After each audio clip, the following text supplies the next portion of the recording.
चलो good morning students. Good morning sir. आज का हमारा थर्ड सेक्शन शुरू होता है और थर्ड सेक्शन में क्या टॉपिक बताया था मैंने? चैप्टर नंबर 8 हम करवाएंगे जिसका नाम है रिडक्शन फॉर्मूला।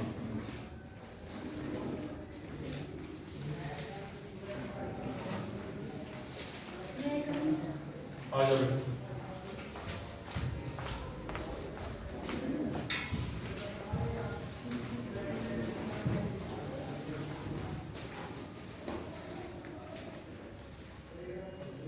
रिडक्शन फॉर्मूला क्या होता है? A formula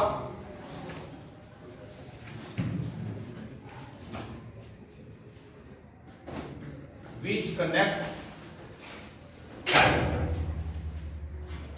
the given integral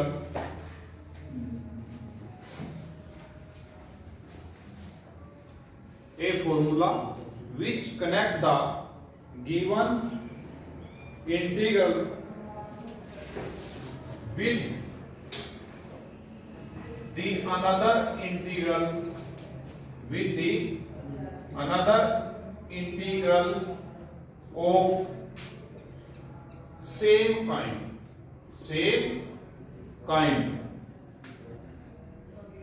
एक ऐसा फॉर्मूला जो किसी गिवन इंटीग्रल को किसी दूसरे इंटीग्रल के साथ कनेक्ट कर दे और वो इंटीग्रल भी कैसा होना चाहिए?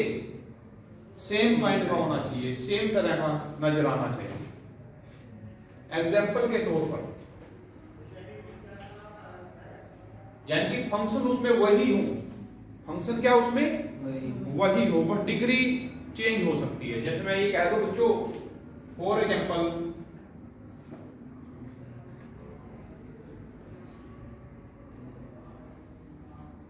कैसा दिखाई दे रहा है आपको?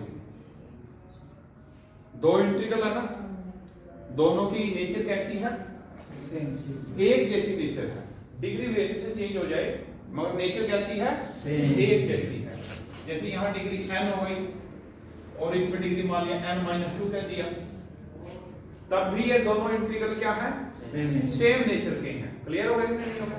यानी कि रिडक्शन फॉर्मूला आप किसे बोल देंगे? वो फॉर्मूला जिसके अंदर दो सेम नेचर के इंटीग्रल आ जाएं, जिसमें से एक की डिग्री बड़ी होगी, दूसरे की डिग्री क्या होगी? छोटी होगी। ठीक है ना? तो उस टाइप की प्रॉब्लम को क्या बोलते हैं? उस टाइप के फॉर्मूले को क्या बोलते हैं? रिडक्शन फॉर्मूला बोलते हैं। क्लियर हो गया बच्चों? जैसे बच्चों मैंने जैसे ये निकालना है, इसकी रिडक्शन फॉर्म निकालनी है। जैसे ये आई है, बहुत ही आसान थर्ड चैप्टर का आसान टॉपिक करवा रहा हूं मैं आपका थर्ड सेक्शन का, और आज ही हम इसको सारे को कंप्लीट कर देंगे। ठीक है? कोई मुश्किल नहीं है, सिर्फ समझना है। अब ये देखो, जैसे बच्चों इसको मैंने ये है तो इसकी रिडक्शन फॉर्मूला बनाना है। इसका मतलब क्या हुआ? मुझे इसको कनेक्ट करना पड़ेगा एक दूसरे इंटीग्रल के साथ जिसकी नेचर यही हो। आई बात समझ में नहीं? यही है ना? तो देखते हैं। चलिए ये इसका नाम मैंने आई एन रख दिया। बोलो आई एन रख दिया, जो डिग्री है वो वही यहां लगा दिया। ठीक है ना? आई एन रख दिया। जैसे ये क्या लिख दूं इसको मैं? आई एन, और डिग्री के हिसाब से इसका नाम क्या हो गया? आई n-2 हो गया। बेटा बोलो समझ में आया या नहीं आया? अब देखो आपने इसको रिडक्शन फॉर्मूले में बदलना है। क्या होगा? तो आप बेहतर जानते हो बच्चों, मैं इसको ऐसे तोड़ दूं, तोड़ सकता हूं ना? ठीक है ना? और मैंने इसको secant square x plus 1, secant square x minus 1, इसमें ब्रेक हो गया ये। क्लियर हो गया? तो tangent n-1 secant square x minus में ये 2 है डिग्री, n-2 dx अलग अलग कर दिया। तो इसका इंटीग्रेशन ये रहा टेंजेंट का, तो एक डिग्री क्या हो जाएगी? बढ़ जाएगी। इसका n-2 है यहाँ पर, तो ये हो गया इसका इंटीग्रल। बोलो समझे या नहीं समझे? इसका इसका इंटीग्रेशन ये है, समझ में आ रही है? अरे जानते हो ये फॉर्मूला जानते हैं कि नहीं जानते? अगर कोई फंक्शन हो और साथ में उसका डेरिवेटिव हो तो उसका इंटीग्रेशन क्या हो जाता है? एक पावर बढ़ जाती है, ये होता है, ठीक है ना? वही चीज तो है यहाँ भी। तो एक पावर बढ़ जाएगी, ये हो जाएगा उसी के साथ डिवाइड, और ये आपका आई एन आ गया। और ये देखना बेटा सेम नेचर है या नहीं है, ठीक है ना? तो क्या हो गया इसका, इसको क्या लिख सकता हूं? I N minus two. तो that is the reduction formula for this. समझ में आया या नहीं आया? Yes sir. इस इंटीग्रल का रिडक्शन फॉर्मूला यानी कि पावर को कम करना है, पावर को रिड्यूस करना है, रिडक्शन से रिड्यूस। अब इस इंटीग्रल में क्या है, ये आई एन है, तो आई एन से छोटा बनाना है हमने। ये सारी जितनी भी एक्सरसाइज है सभी में यही काम करना आपने। क्लियर हो गया? अब देखिए मैं आपके सामने जैसे बच्चों x की पावर n e की पावर में ax dx, ये आपका आई एन है, ये डिग्री यहां से पता चल जाएगा ये भाई आई एन है क्या है। क्लियर हो गया? आपने इसका रिडक्शन फॉर्मूला बनाना है। रिडक्शन फॉर्मूला का मतलब बेटा इसे नीचे जाना है, इसी टाइप का बन जाए। तो मैं इसको कौन सा रूल यूज करूंगा, कौन सा यूज करूंगा? u इंटू वी का फॉर्मूला है। एक का क्या करूंगा, इंटीग्रेशन, और एक का डेरिवेटिव करूंगा, बाई पार्ट्स मेथड करूंगा ना। हाँ, किसका इंटीग्रेशन करूं पहले? इसका तो डेरिवेटिव करूं, इसका क्या करूं? इंटीग्रेशन। तो इसको एज इट इज छोड़ दिया, और इसका इंटीग्रेशन क्या होगा? माइनस हो जाता है इंटीग्रेशन इनटू में। अब इसका क्या करता हूं? डेरिवेटिव, और इसका इंटीग्रेशन, और इन दोनों की प्रोडक्ट, और dx। यही होता है बच्चों? यस। चलो x की पावर n e की पावर में ax अपॉन में a, और बाहर क्या आ जाएगा? n बाई a x की पावर n माइनस 1 e की पावर में ax dx। ये आई एन है आपका। क्लियर? तो आई एन क्या होगा? x की पावर n e की पावर में ax अपॉन में a minus n by a। इसको क्या लिख दोगे? यही देखो ना, ये नंबर 1 है, तो ये क्या लिख सकते हो? इसको I N minus 1। That is the reduction formula for this. बातें समझ में आ रही होंगी आप? क्लियर है बेटा? ऐसे ये प्रोसेस चलता रहेगा। तो फर्स्ट एक्सरसाइज हमारी ऐसे थी। अब सेकंड एक्सरसाइज से रिलेटेड बातें कर रहा हूं। सेकंड एक्सरसाइज से रिलेटेड बातें कर रहे हैं। बहुत ही सिंपल और एग्जाम के पॉइंट ऑफ व्यू से इंपॉर्टेंट।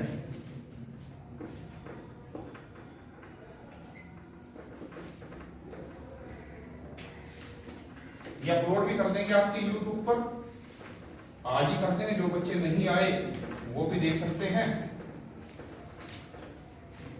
क्योंकि जहां से चीज आसान है ना वो टॉपिक करना जरूरी है। बार बार कीजिए, पढ़िए, मेहनत भी कम लगेगी और नंबर भी एग्जाम में आपके यहां से पूरे आएंगे। आज समझो आपका थर्ड था, इस लेक्चर में आपका एक क्वेश्चन कंप्लीट हो जाएगा।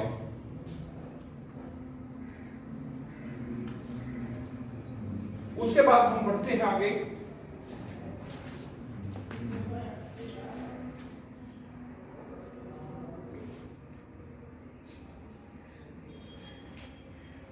जैसे बच्चों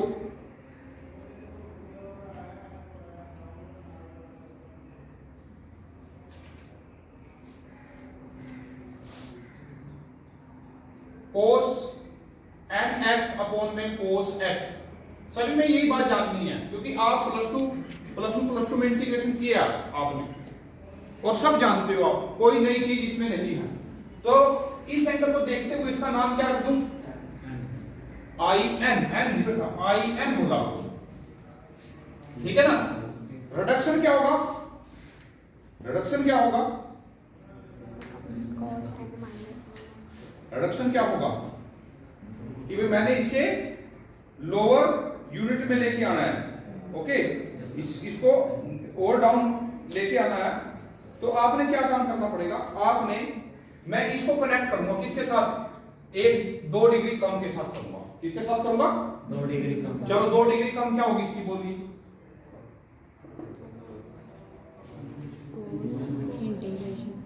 क्या होगी 2 डिग्री कम, कोस,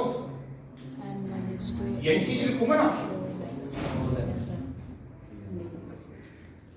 क्लियर है ना, क्लियर है सभी बच्चों को। और आई एन माइनस 1 क्या होगा बच्चों, कोस एन माइनस 1 एक्स, यानी कहने का मतलब मैंने इस चीज को इन में से किसी के साथ एसोसिएट कर लो तो रिडक्शन फॉर्मूला बन जाएगा। क्लियर हो गया नहीं होगा। तो देखो मैं आपके सामने क्या काम करूंगा,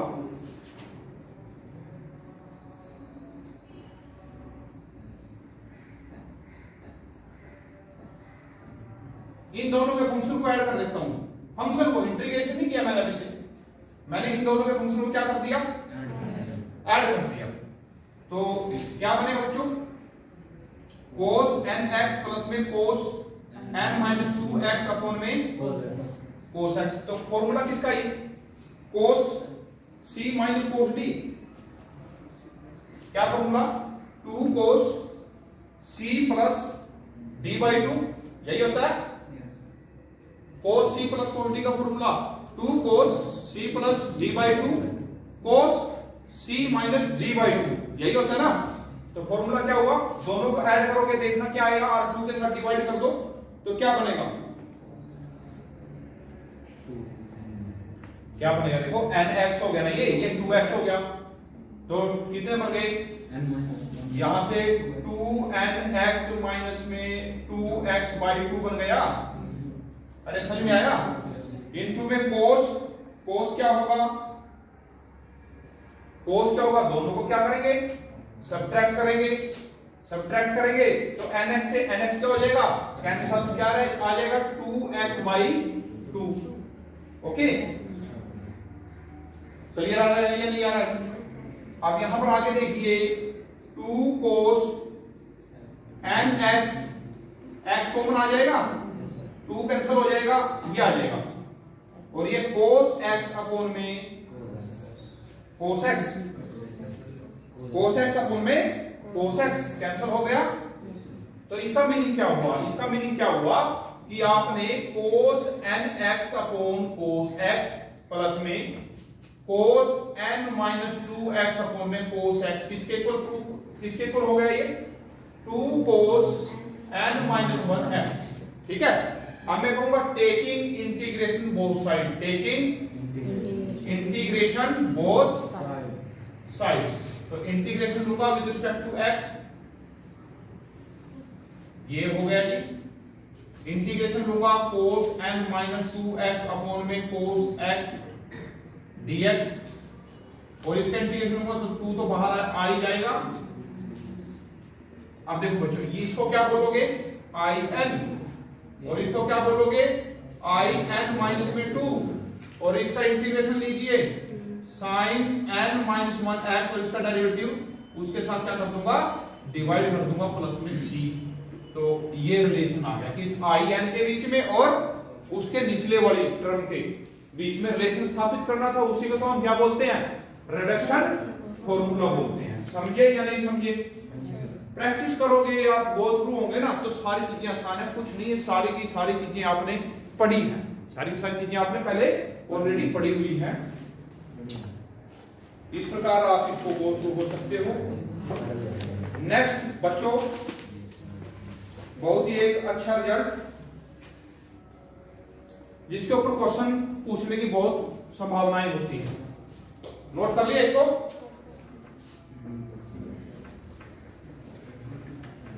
बहुत ही एक शानदार रिजल्ट जिसके ऊपर हर साल क्वेश्चन पूछा ही जाता है, लगभग मोस्टली 90% चांसेस यही से ही होते हैं।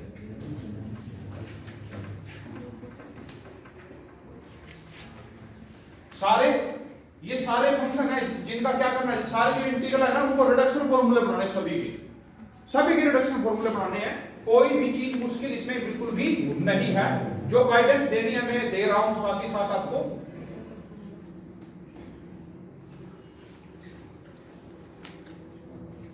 अब एक रिजल्ट हम दिखाएंगे आपके सामने और उसी बेस पर ये दो ही रिजल्ट हैं, दोनों के दोनों रिजल्ट में से मैं एक आपको बता देता हूं। आपने इवेल्युएट करना है, इवेल्युएट इंटीग्रेशन 0 से पाई बाय 2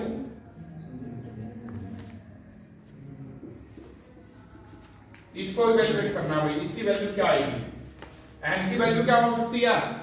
ओड भी हो सकती है और इवन भी हो सकती है, ओड भी हो सकती है और इवन भी हो सकती है। बच्चों इसको हम इस रिजल्ट को देखते हैं। हाँ तो आई एन लीजिए, आगे डेफिनेट हो गया, वहां डेफिनेट नहीं था, यहां मैंने लिमिट भी अप्लाई कर दी, बस ये चीज बढ़ गई। नेक्स्ट जो थर्ड एक्सरसाइज में क्या है, क्या चीज देखेंगे बेटे? लिमिट बढ़ गई और कुछ नहीं है, क्वेश्चन एज इट इज ही है लगभग। इसको आप आई एन मान लेंगे तो पहले तो मैं किसमें चेंज करूंगा? इसको रिडक्शन में करूंगा। अगर इसकी वैल्यू निकालनी तो रिडक्शन रिलेशन निकालना पड़ेगा। पिछले वाला ही काम करेंगे, एक्सरसाइज 1 और एक्सरसाइज 2 वाला ही काम करेंगे सारे का सारा। सिर्फ क्या बढ़ गई? लिमिट बढ़ गई। और फिर n की वैल्यू ओड है या इवन है उसके ऊपर भी डिस्कस करेंगे। ठीक है, अच्छा क्वेश्चन है ये, बहुत इंपॉर्टेंट। इसको बेटा मैंने ऐसे लिख दिया, क्लियर है ना? जैसे उसको टेंजेंट स्क्वायर को नहीं तोड़ा था, टेंजेंट पावर n-2 इनटू में टेंजेंट स्क्वायर को किसमें बदल दिया था फिर? सीकेंट स्क्वायर -1 में, और वो इजी हो गया था। इसको हमने ऐसे तोड़ा, ब्रेक किया, एक पावर लिया, तो किसका इंटीग्रेशन? इसका मैं डेरिवेटिव करूंगा और इसका क्या करूंगा? मैं इंटीग्रेशन करूंगा। तो अप्लाई करेंगे आप, ए sin x को एज इट छोड़ दिया। अब इसका करोगे इंटीग्रेशन, क्या होगा इसका इंटीग्रेशन? नहीं, डेरिवेटिव होगा, सॉरी, इसको छोड़ेंगे हम एज इट इज, क्योंकि इसका क्या होगा? डेरिवेटिव, और इसका क्या होगा? इंटीग्रेशन होगा। हाँ, इसका डेरिवेटिव कीजिए जी, क्या होगा? माइनस कोस एक्स, और लिमिट भी अप्लाई करूंगा क्या नहीं करूंगा? क्योंकि इसको छोटा है, इसको छोटा है, बाई पार्ट्स में नहीं कर रहा हूं, माइनस। अब बच्चों इसका क्या हुआ? इसका तो वही इंटीग्रेशन हुआ, और इसका क्या हुआ? डेरिवेटिव में क्या होगा? n-1 sin x की पावर n-2 हो जाएगी, और sin का डेरिवेटिव cos x dx। समझे या नहीं समझे? समझ में आया बच्चों? अब यहां पर बेटे इसके ऊपर अप्लाई करें, इसके ऊपर नहीं, क्योंकि ये तो इंटीग्रेशन में, इसका तो इंटीग्रेशन लिया नहीं था हमने, ये तो छोटा था। इसके ऊपर अप्लाई करोगे cos π/2, कोई बात नहीं, पूरा कर देता हूं। ये माइनस मैंने बाहर निकाल दिया, cos π/2 माइनस में cos 0, ये चीज बाहर आ जाएगी, प्लस की बन जाएगी, n-1 आ जाएगा। अब देखते हैं क्या होगा। sin x की पावर n-2 cos स्क्वायर बन गया। cos स्क्वायर को क्या लिख दो? 1 माइनस लिख दो बच्चों, कोई दिक्कत तो नहीं है? ये क्या चला हुआ आपका? in चला हुआ है। आगे देखिए in क्या हुआ? हाँ बच्चों, ये क्या बनेगा? ये 1 बन गया, ये क्या बन गया? 0, तो -1 तो प्लस बन गया ये। ओके, प्लस ये फिर n-1 0 से π/2 मल्टीप्लाई करोगे बेटा sin n-2 x dx, और n-1 sin की पावर n हो गई बेटा। बोलो समझे या नहीं समझे? ओके, तो in देखना बच्चों, sin n-1 x plus n-1, इसको क्या लिख दोगे? बोलो, ठीक लिखा मैंने? अरे सही लिख दिया? Yes sir. n-1 उसको क्या लिख दोगे? अब ये तो एक ही बात हो गई, इसको इस साइड ले आए तो प्लस का बन जाएगा, तो प्लस का बन जाएगा, तो in क्या बन जाएगा? देखिए इसका कोएफिशिएंट कौन है? 1, और उसको n-1 आ गया, और तो sin n-1 x plus n-1 in-2। बोलिए क्लियर हुआ या नहीं हुआ?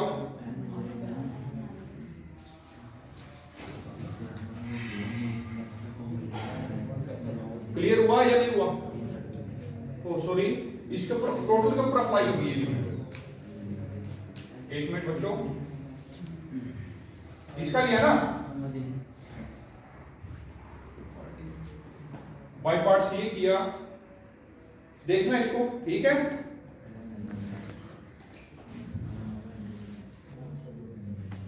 इसका इंटीग्रेशन आपने ठीक किया या नहीं किया? किसका इंटीग्रेशन दिया था हमने?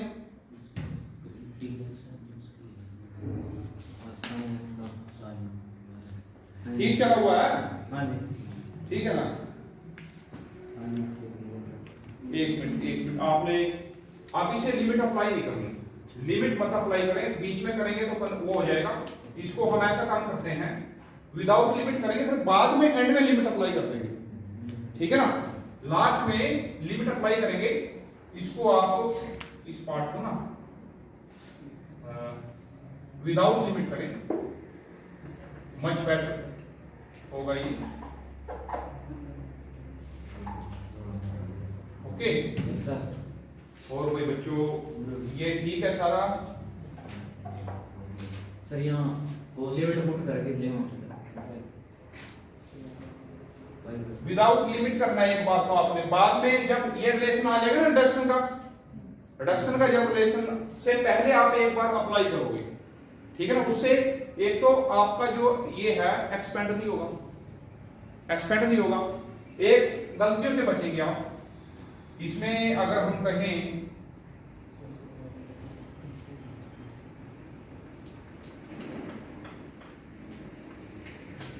ये क्या हो गया? cos x, okay. और बस ये चेंज होगा, कुछ नहीं होगा।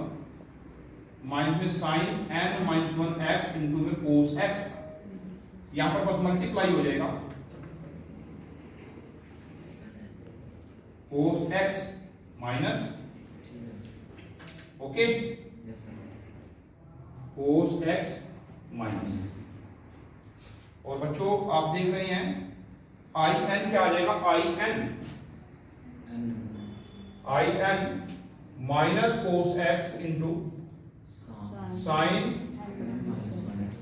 Okay, divide by N plus N minus 1 by N I N minus 2। Clear है? अब आप लिमिट अप्लाई कर लीजिए, अप्लाई लिमिट, ठीक है? आई एन लिमिट अप्लाई करने के बाद तो ये लिमिट अप्लाई करेंगे वही रहेगी चीज। इस पर आप लिमिट अप्लाई करेंगे cos x into sine x की power n minus 1 by n 0 से पाई बाई 2। इसको अप्लाई करोगे देखना क्या आएगा? पाई बाई 2 पुट करोगे तो ये 0 बन जाएगा, ये 0 बन जाएगा, माइनस में 0 पुट करेंगे तो ये 0 बन जाएगा, तो ये अल्टीमेटली क्या आ जाएगा? 0 आ जाएगा। तो आई एन किसके इक्वल आ गया भाई बच्चों? N minus 1 by N. ये रिडक्शन फॉर्मूला है, समझ में आया?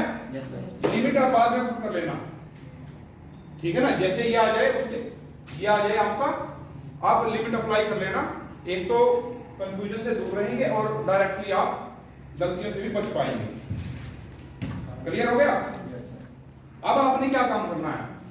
मुझे इसकी वैल्यू निकालनी, तो आप इसमें रिड्यूस करते रहे आगे। चलो इसकी वैल्यू क्या आई बेटे? इसकी वैल्यू क्या आई? इसमें पुट कर दूंगा, एन की जगह क्या पुट कर दूंगा? तो क्या बन जाएगा? एन माइनस 2 करोगे तो एन माइनस 3, एन माइनस 2, और आई क्या जगह? एन माइनस 4 हो जाएगा। क्लियर हो गया? फिर क्या चेंज कर दो? आई एन माइनस 4 निकालना, तो इसमें क्या पुट कर दो? एन माइनस 4 कर दो, तो क्या हो गया? एन माइनस 4 करोगे तो ये एन माइनस 5 हो जाएगा, एन माइनस 4 हो जाएगा, और आई एन माइनस 6 होता चला जाएगा। क्लियर हो गया? तो ऐसे चलते रहेंगे। लास्ट वाली टर्म में क्या करोगे? आई एन माइनस एन करोगे, या एन माइनस 1 कर लो।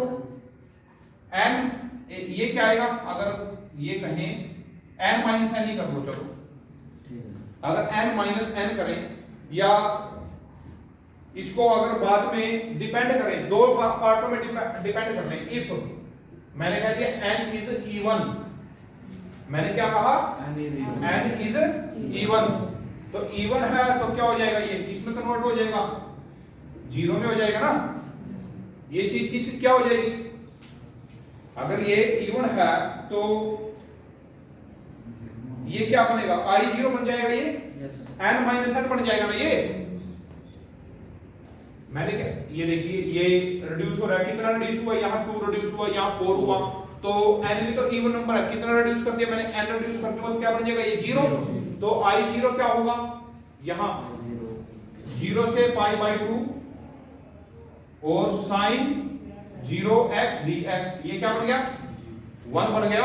किसी पावर 0 तो क्या होता है 1, और लिमिट पुट करेंगे 1 का इंटीग्रेशन क्या हो जाएगा, x पाई बाई 2 आ जाएगा बेटे इसका वैल्यू।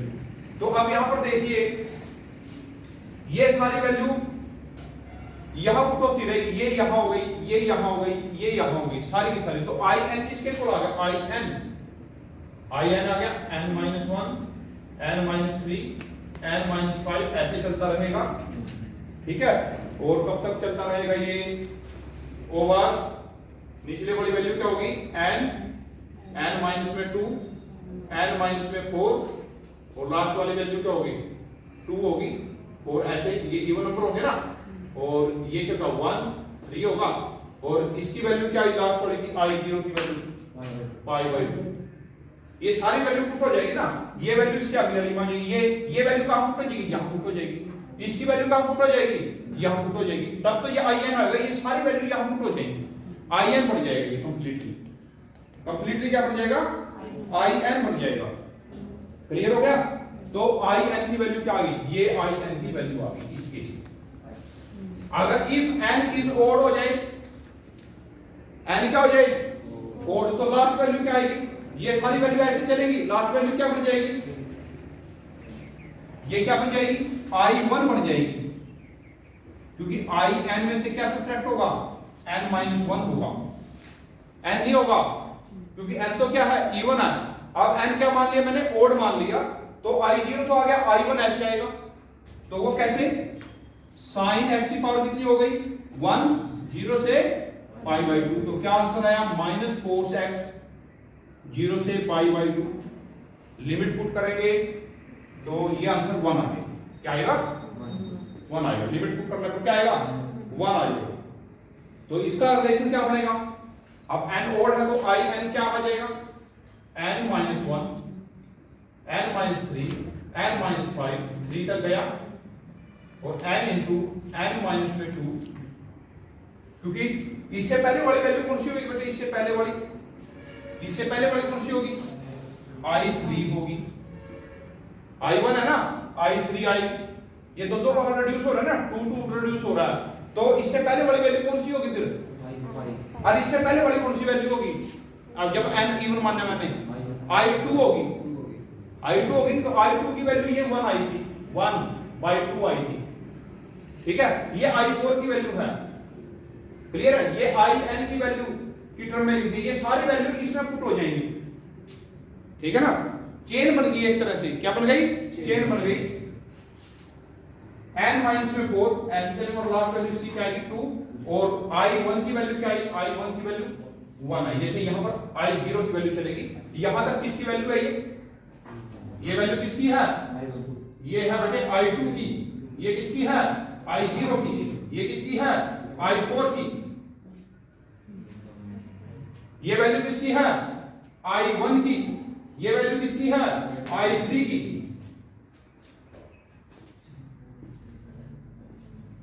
क्लियर है, मेन फॉर्मूला ये है। यहां पर दो ब्रांचें बन गई ना, n की वैल्यू क्या हो सकती है, ओड भी हो सकती है और इवन भी हो सकती है। ओड के केस में तो क्या होगा, अब देखो ओड हो गई, मान लिया n की वैल्यू इवन है ना बच्चों, कोई भी इवन मान लो, अपने माइंड में फिट कर लो, 10 कर लो, 8 कर लो, कुछ भी कर लो, तो 2 रिड्यूस होएगी, तो 8 लास्ट में क्या बन जाएगा, 8 लास्ट में, या 10 लास्ट में क्या बन जाएगा, 2 रिड्यूस करने से एक अल्टीमेटली पोजीशन आएगी, कहां पर पहुंच जाएगा, 0 पे पहुंच जाएगा, i0 पर पहुंचोगे, आप पहुंचोगे नहीं। मान लिया n इवन है, मान लिया आई एन की वैल्यू 10 मान ली, और आप ये फॉर्मूला क्या कर रहे हैं, आई को 2 रिड्यूस कर रहा है, तो अल्टीमेटली आप लास्ट में किस पे पहुंचोगे, आई 0 पे पहुंचोगे ना। तो इवन के केस में तो मैंने ऐसे चलाया, एक लास्ट वैल्यू ये होगी, और ओड के केस में क्या होगा, मान लिया ओड मान लिया 9 है, तो दो रिड्यूस करो बेटा, 7 पे आ जाएगा, 5 आ जाएगा, 3 आ जाएगा, 1 आ जाएगा, 0 तो नहीं आएगा ना। तो यानी लास्ट वैल्यू क्या होगी, आई 1 होगी। समझ में आया कि नहीं आया? यहां तक सारा सेम प्रोसेस चलेगा, ये चेंज होगा। इवन के केस में लास्ट वैल्यू ये होगी, ओड के केस में लास्ट वैल्यू ये होगी, क्योंकि देखो अब बात है कि सर आपने ये करके कैसे लिख दिया, देखो इसमें ये वैल्यू पुट करो, अरे ये वैल्यू यहां पुट हो जाएगी ना, और ये वैल्यू इसमें पुट हो जाएगी, ये वैल्यू इसमें पुट हो जाएगी, तो सारी वैल्यू ये यही आ जाएगी ना। और लास्ट में क्या आ जाएगा, जैसे इसी को क्या लिख दिया मैंने n-1/n, हाँ इसकी वैल्यू क्या पुट होगी, ये कर दी n-3/n-2 i n-4, फिर n-4 की वैल्यू क्या पुट कर दूंगा, इसको हटा दूंगा यहां से, n-5 इंटू में n-4 i ये हो जाएगा, फिर इसकी वैल्यू पुट हो जाएगी। ऐसे करते करते ये लास्ट में कौन सी वैल्यू आएगा, या तो i 0 आएगा या i 1 आएगा। इवन के केस में लास्ट वैल्यू क्या आ जाएगी, i 0, और ओड के केस में क्या आ जाएगी, i 1 होगी। बस इतने को समझना है, या i 0 होगी या i 1 होगी, वो डिपेंड करेगा n की वैल्यू ओड है या इवन। समझ में आया? ऐसे ही केस आपका दूसरा है, उसमें बेटे ये है, इसका कर लोगे ना, आप देखेंगे इसको बड़ा आसान लगेगा, आपको कोई प्रॉब्लम नहीं है। तो आपके पास दो फॉर्मूले बन गए, इस केस के दो फॉर्मूले बन गए। अगर n की वैल्यू इवन है तो ये फॉर्मूला याद रखना है, ओड है तो ये फॉर्मूला याद रखना है, ठीक है। तो रिडक्शन का ये सारा टॉपिक कंप्लीट है आपका। उसके बावजूद भी कोई प्रॉब्लम आती है तो एक लेक्चर और इसके ऊपर लगा लेंगे हम। समझ में आया या नहीं आया? क्लियर है सभी बच्चों को? तो चल, तो आप नेक्स्ट लेक्चर लगा लीजिए, तो थर्ड लेक्चर में दोबारा फिर मिलेंगे हम, ठीक है। थर्ड में आप पहुंच जाए।